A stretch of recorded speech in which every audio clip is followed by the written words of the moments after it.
Hi, third graders. I just want to take a quick moment to go ahead and look at our week 27, day 3 DMA. So let's go ahead and get started. We have a word problem here, and our first problem is Jayla found 11 starfish.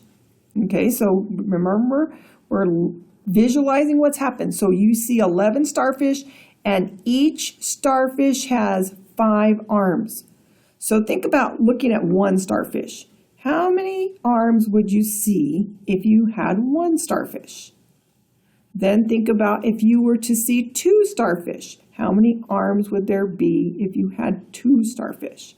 Now the question is asking us, how many arms did the starfish have in all? So it says Jayla has 11 starfish. So I'm going to go ahead and turn to the back of this. And I'm going to do something a little different today. Instead of drawing a bar model, I'm going to draw a table.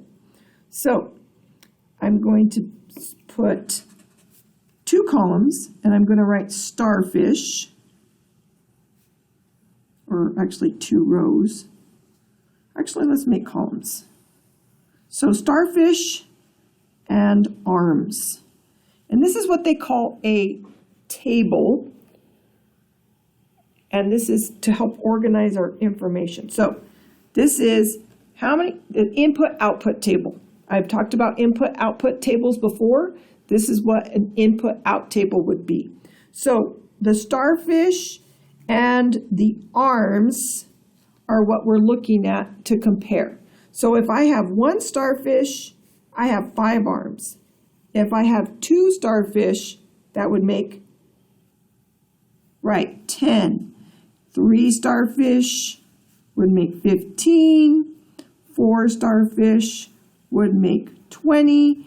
And you see that what's happening from your input to your output, what are we doing? We're multiplying by 5.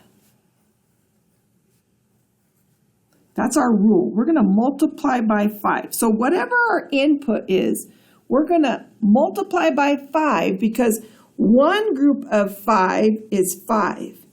2 groups of 5 is 10.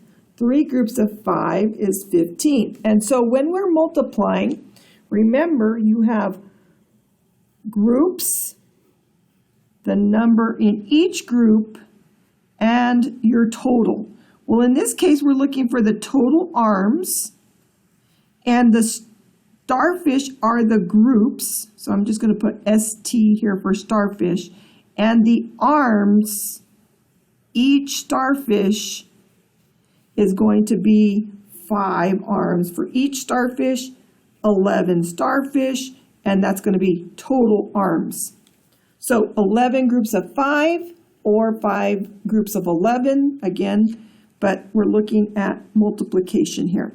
So if I did 5, then that would be 25. Now, if I went ahead and put 11 here, I would know that I am multiplying by 5 to get whatever this output is, the number of arms. So 11 times 5, well, what's 10 times 5? Well, 10 times 5 is 50.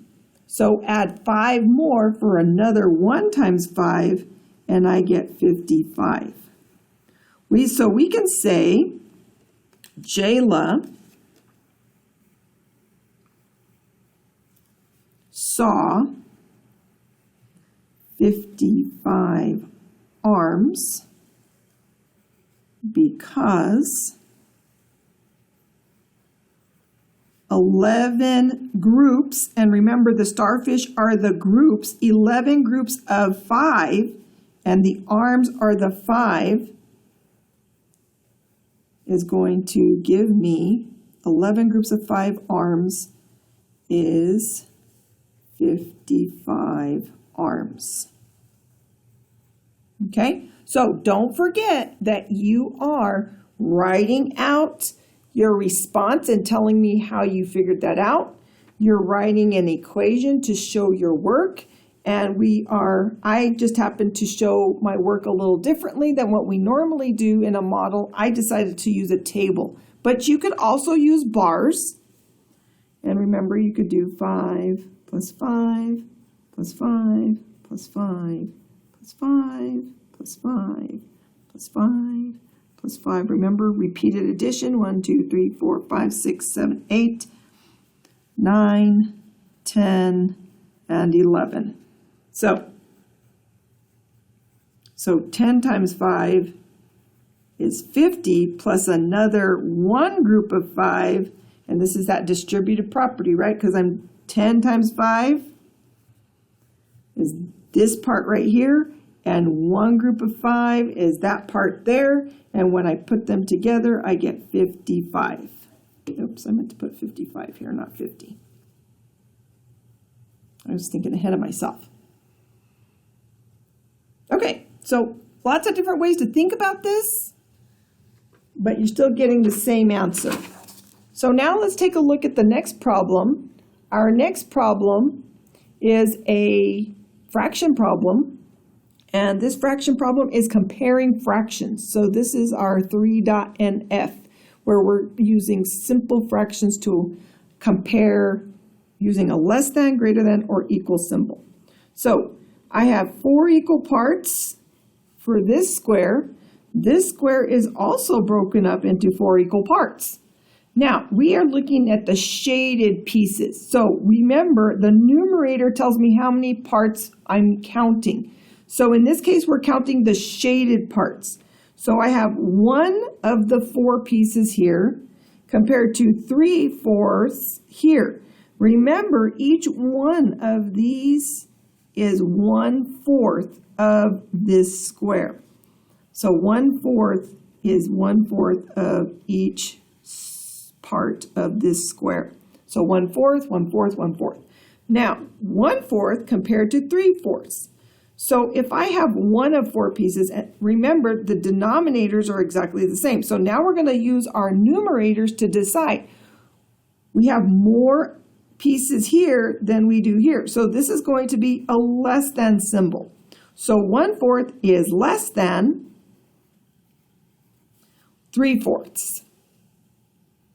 Now we're going to take this same idea and now we're going to take it to a number line. So it says divide this number line into fourths. So remember to break up this one whole. Remember, this is our one whole. We're not going any further than one whole because this is one whole square, one whole apple, one whole pizza. Whatever that one whole is, we want to break it up into 4 equal parts. So to do that, we start by dividing it into halves. That's what we call 2 equal parts, halves. And now we're going to take each half and we're going to break it up into 2 pieces here and 2 pieces here. So what we've done is we've taken that half, we've broken it up into 2 more pieces. Now we have fourths. So now it's asking me to take and label the fractions 1/4 and 3/4. So here is your discussion question for today. Give me 2 fractions that are equivalent to this point right here. I want 2 fractions that are equivalent to this point right here. So we're going to call this point A. 2 fractions that are equivalent to that point right there. It's going to be interesting to see what we get. We will see you later on today for whole group. We're going to be working on reviewing fractions again. So see you guys later on this afternoon.